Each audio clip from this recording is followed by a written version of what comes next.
کسی بھی عمل کو عبادت اس وقت تک نہیں کہا جائے گا جب تک اس عمل میں 3 بنیادیں موجود نہ ہوں۔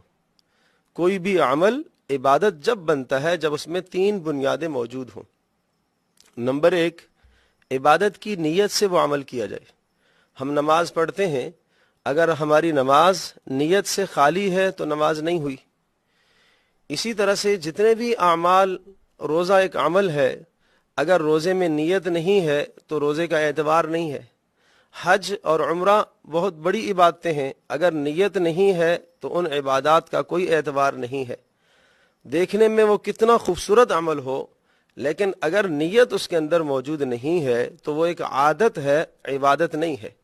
عادات سے نکل کر ہم عبادات کی طرف آئے تو عبادات اعمال جب بنتے ہیں کہ جب ہماری نیت عبادت کی ہو۔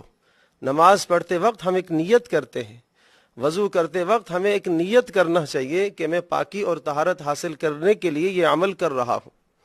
اگر ایک آدمی بغیر اس نیت کے وضو کر لیتا ہے تو اس وضو سے نماز تو درست ہو جائے گی، لیکن اس وضو پر ملنے والا اجر، جو عبادت پر ملنے والا اجر ہے، اس اجر سے آدمی محروم ہے۔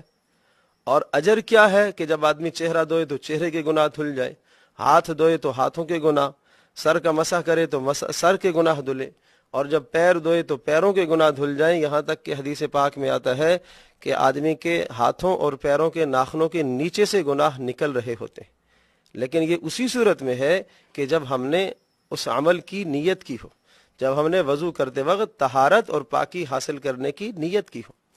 تو ہر عمل کا تعلق نیت کے ساتھ ہے۔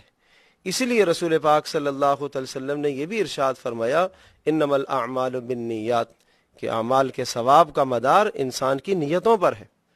تو کوئی بھی عمل اس وقت تک عبادت نہیں بن سکتا جب تک اس میں نیت موجود نہ ہو۔ دوسری چیز، عبادت بننے کے لیے ضروری ہے کہ وہ عمل محض اللہ پاک کی رضا اور خوشنودی کے لیے کیا جائے۔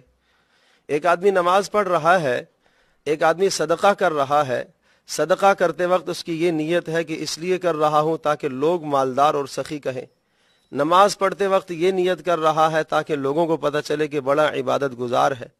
قربانی ایک عمل کر رہا ہے اور یہ نیت ہے تاکہ لوگ کہیں بہت زیادہ مال قربان کرنے والا ہے۔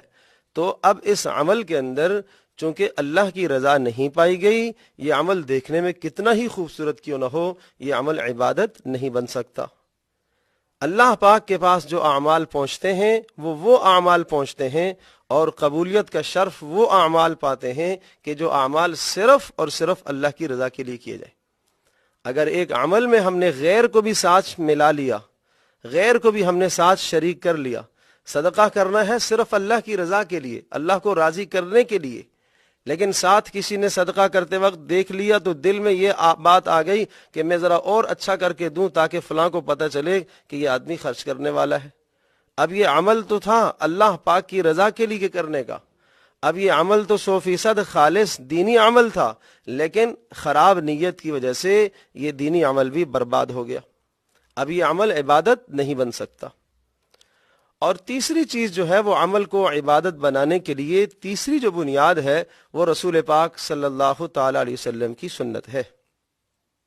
عمل اس وقت تک عبادت نہیں بنے گا جب نبی پاک صلی اللہ علیہ وسلم کی جب تک سنت کے مطابق نہ ہو۔